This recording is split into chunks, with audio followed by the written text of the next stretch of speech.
Today, we're really digging into the U.S.-India partnership. It's a relationship that seems to be constantly shifting, pulled by political spats, strategic needs, and just a lot of history. Absolutely. It's incredibly complex and definitely multifaceted. And our mission on this deep dive is basically to cut through all that noise. We want to give you a clear shortcut to understanding what's really going on with one of the most critical relationships on the world stage today. We're going past the sort of daily headlines. Exactly. We're looking at recent political tensions, yeah, but also the really crucial strategic alignments and the deeper historical stuff that defines it all. So what are we working with today? What's in our stack? Right. So for this deep dive, we've got quite a mix. There's a recent Times of India report covering some pretty bold claims by former U.S. officials. We'll break down the BECA agreement that's key strategically. We've also got analysis from the Center for a New American Security, CNAS, and interestingly, some trending TikTok news reports. Plus, we've even looked at public sentiment, straight from Reddit discussions. Okay, quite the range then. So let's dive in. This recent shakeup, a former top U.S. official making some pretty strong claims. What exactly is happening right now between the U.S. and India? Well, the immediate trigger seems to be comments from former U.S. National Security Advisor Jake Sullivan. He described actions under the Trump administration as causing a huge strategic harm to U.S.-India ties. Specifically, he accused former President Trump of prioritizing his family's business interests over in Pakistan, basically at the expense of strengthening the relationship with India. Prioritizing business deals in Pakistan. How so? Sullivan suggested this shift happened in no small part because of Pakistan's willingness to do business deals with the Trump family. He even threw out things like potential Bitcoin deals and trade agreements. Wow, that's quite a contrast to the public image, isn't it? I mean, best friends with Modi, promising India the first deal. Exactly. And Sullivan also pointed to Trump taking credit for resolving the India-Pakistan war. He said that comment hurts their everything there and really crushes them in India because, well, as Sullivan put it, it's not true. So what's the bigger takeaway from Sullivan's comments here? Is it just about Trump or something more fundamental? I think Sullivan's comments really hammer home a point about international relations generally. It's about the cost of, let's say, transactional politics. When trust gets shaky, allies don't just complain. They genuinely start rethinking things, hedging their bets. Sullivan actually warned about this. He mentioned allies like Germany, Japan, Canada might look at this and think, that could be us tomorrow, prompting them to hedge against the United States. His point was fundamental. The U.S. word should be our bond. Credibility is key. Okay, so that's the high-level political tension. But have we seen this filter down into, say, economic friction? Any recent moves that are hitting the headlines? Yes, definitely. There was a TikTok news report that got some traction, highlighting an announcement from Donald Trump about a potential 500% tariff on Indian medicines. And what's really interesting there is, well, how fast economic policy can turn into a geopolitical tool, right? It immediately makes you ask, what could this mean for India's huge pharmaceutical sector, for trade, for their whole economy? And presumably there are different angles on why such a move might be floated, even within the U.S. Precisely. We saw a perspective on Reddit suggesting that, maybe Trump would be okay with something like a pharma ban because it could boost U.S. manufacturing, even if it means higher prices for American consumers. It's that classic balancing act, isn't it? Domestic interests versus international relationships. It really is. Okay, so we have these frictions, these tariffs, but then you also hear that the core strategic reasons for a strong U.S.-India partnership are still holding firm. How does that work? How do those deeper connections stay strong amidst all this noise? That is the crucial question, isn't it? Because while tariffs grab headlines, the long game in geopolitics often runs on these deeper, almost foundational imperatives. And for the U.S. and India, that strength comes from decades of work, frankly. It's been bipartisan. The U.S. has for decades worked to strengthen ties with India, recognizing it as the world's largest democracy. There's alignment on tech, talent, economics, so many things, and crucially, dealing with the strategic threat from China. That's a big one. Right, the China factor. So that shared concern really underpins things. It's interesting that even during the Trump years with all the transactional stuff, the relationship still grew because of these geostrategic concerns. Exactly. Driven by that shared need to kind of resist Chinese influence, especially in the Indo-Pacific. And India is not just waiting around either, is it? They've been actively beefing up their own capabilities. Yeah. Not at all. India's been very proactive, boosting military mobility along the Himalayan frontier, enhancing maritime awareness, developing long-range strike capabilities. They even tested an anti-satellite weapon recently. There's even talk of an operational concept aimed at taking the battle into China's territory. So yeah, it's not just defense, it's about projecting strength. Okay, so connecting this to the bigger picture, Yeah. you mentioned the BECA agreement earlier. How do they fit in? Ah, yes, BECA, the Basic Exchange and Cooperation Agreement, signed back in 2020 during that 2+2 dialogue. This is a really concrete example of that deepening trust and strategic alignment we were talking about. Essentially, the pact gives India real-time access to highly accurate geospatial intelligence from U.S. military satellites. Hmm. We're talking topographical photos, sensor data, stuff that helps India pinpoint military targets with much greater precision. So this isn't just vague intel sharing. It's about tactical, real-time advantage. That sounds like a pretty big deal for their military. Oh, absolutely. It significantly boosts the accuracy of automated systems, missiles, armed drones, anything relying on high-quality GPS. It's a game changer, as you say. And it strengthens alliances like the QAD, the US, India, Australia, Japan grouping. It helps India keep a close watch on Chinese naval movements in the Indian Ocean, helps counter potential land incursions. And I guess it serves U.S. interests too, particularly regarding the Indian Ocean and the South China Sea. Definitely. It's mutually beneficial in that strategic space, but it's not all perfectly aligned. There are still some points of, let's say, discussion. Like what?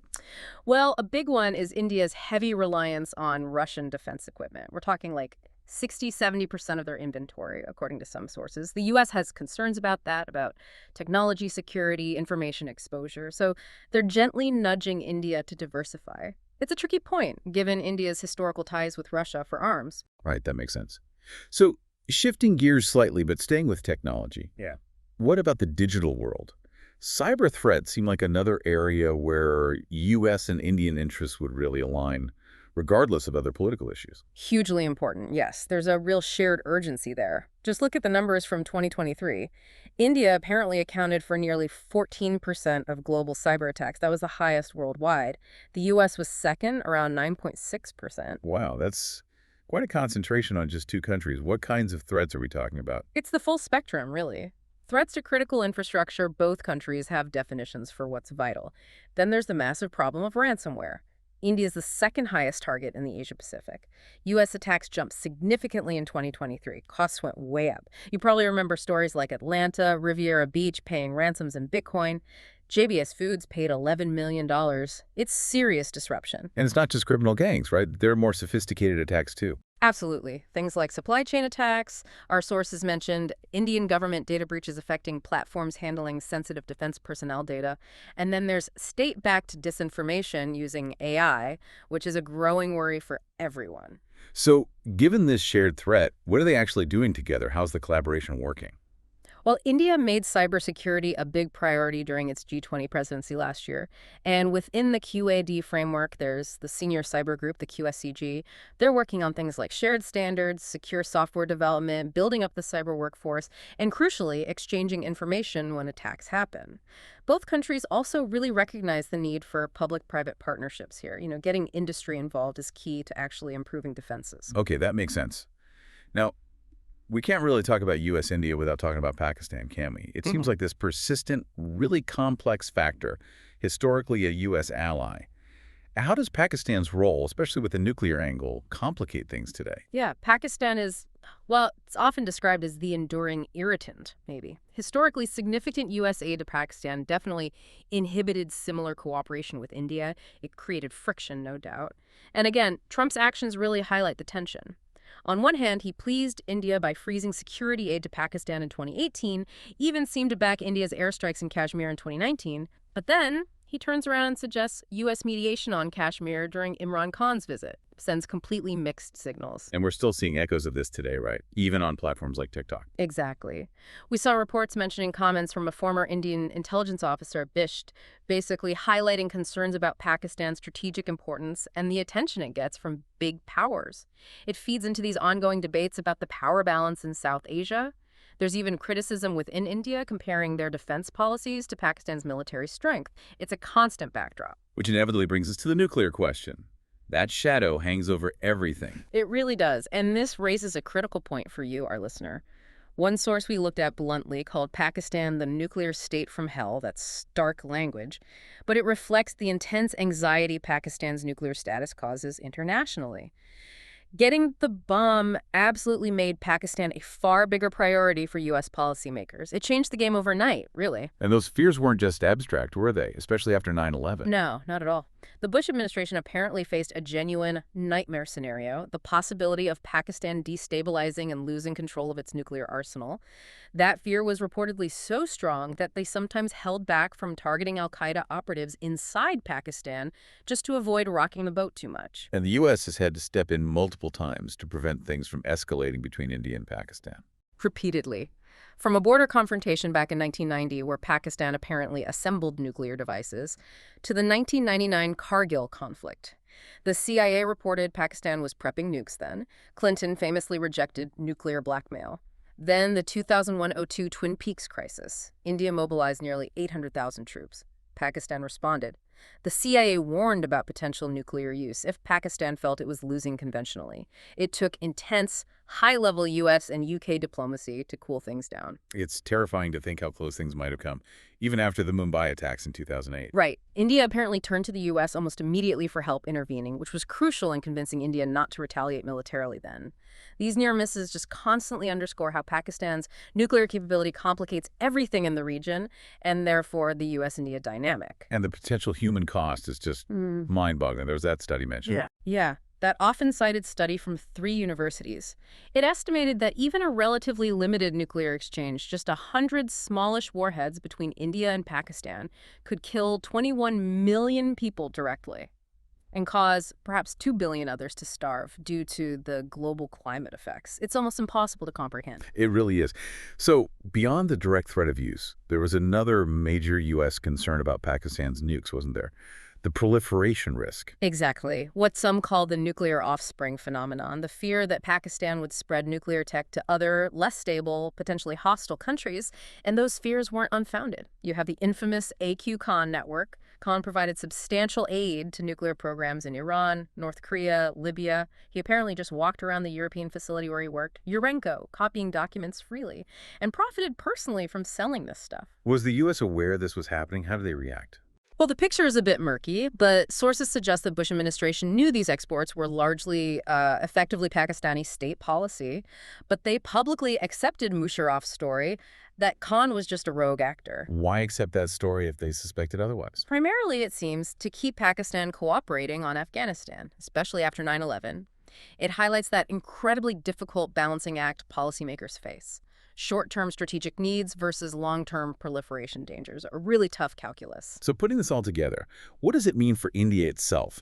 How does India navigate this incredibly complex environment, juggling its own ambitions, its economy, with these pressures from the U.S., China, Pakistan? That's the multi-trillion-dollar question, isn't it? Looking at some of the Reddit discussions we reviewed gives a sense of the internal debate, maybe. Some users felt India barely has any might at the global stage, beyond things like outsourcing, that it's maybe just hated less than China. Quite blunt. There's also this expressed concern that India's foreign policy tries too hard to play both sides, aligning with Russia, but also trying to engage China, and maybe ending up not fully satisfying either. Described by one user as a precarious tightrope walk. And what about India's own aspirations, the idea of being a Vishwaguru, a world leader or teacher? That ambition gets questioned too, especially when you look at economic numbers. The comparison was made between India's per capita income around $2,400 USD versus China's $13,000, or Europe, or the US, which is way higher. Some argued quite starkly that India is irrelevant without China.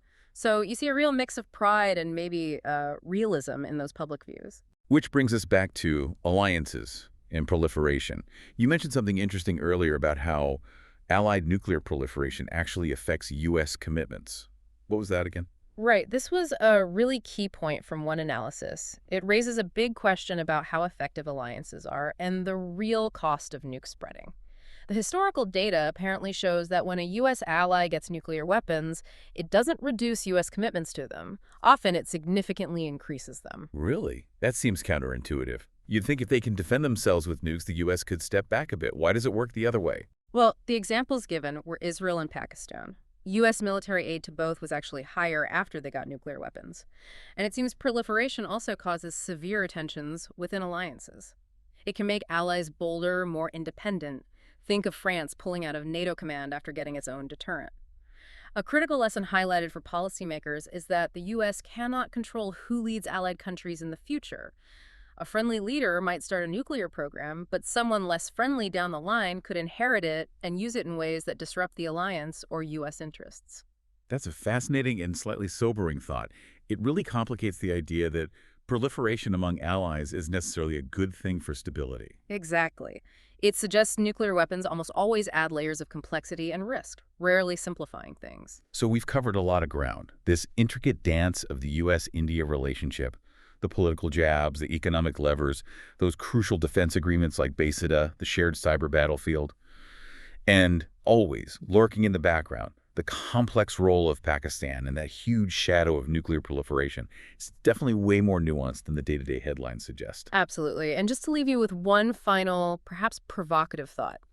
Our source material mentions something quite startling. That during some of those past Indo-Pakistani nuclear crises, some U.S. officials apparently believed the fears being expressed by both sides about nuclear war were, and this is a direct quote essentially, little more than thinly veiled racism. Wow, that's uncomfortable. It is, and it raises a profound question for you to think about. How much do these deeply ingrained perceptions, maybe biases, historical narratives, how much do they still shape high-stakes global diplomacy?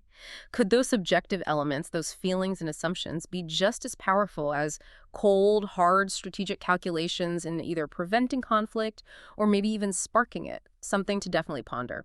A very powerful note to end on. Thank you for joining us on this deep dive. We hope this exploration has given you a richer understanding of these complex, interconnected global forces. Until next time.